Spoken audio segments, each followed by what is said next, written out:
We're gonna talk about the grips here and why you're able to get to this, and then also how to break these grips. And we don't have the luxuries of a gi in here. So this is infinitely harder to control someone in NoGi. But there is a thing called NoGi grips, right? You won't hear it for a long time. It's like, oh, there's no grips in NoGi. Completely false, right? This is why almost all of my arm bars, when we fall to the bottom here, and I start setting this up, no matter how if I'm just going for the arm bar, I'm getting this Kimura grip, right? Because in this Kimura grip, look, it's how much, or even if he's trying to spin down and get his elbow to the mat, he can't because I'm locked in here.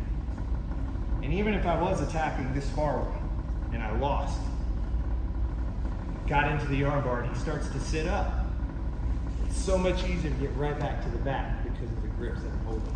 Now, if I'm just trying to hold and get an arm bar, it's much easier for him to slip out. Look where you're in, right? It's much easier if I don't have it completely like tight, sealed, and then when it's NoGi, that's coming out no matter what. I don't care how strong you are. So we have to improvise, and what actually works, get a good Kimura grip and keep this. Every arm bar I go for in NoGi is gonna be this grip, right? And even from there, I use that to sit up. I use that to transition to the back. I use this to attack other things, right? Coming all up in here, like never letting go of this grip once, okay? So that Kimura grip, treated more like a position, will give you your grip without ever even having to use it as a submission. The control you get from that. These are the NoGi grips, right? Lat muscles, chest muscles that you can grab. These are things that you can start to use as NoGi grips, okay? But the Kimura grip, one of the best ones. It's gonna give you so much, okay? And it's necessary for what we're moving on to,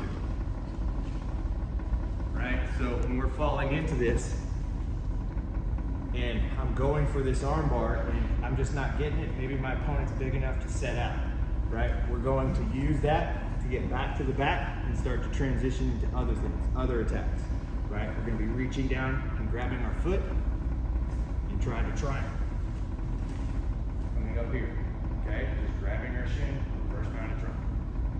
Transitioning to the other side, right? Because if I'm here, I have to get his arm down and get this one out. So this is where I like to climb up, keeping his hand, transitioning around. Still doing the same thing that I told you guys. When we turn, putting my knee to my foot,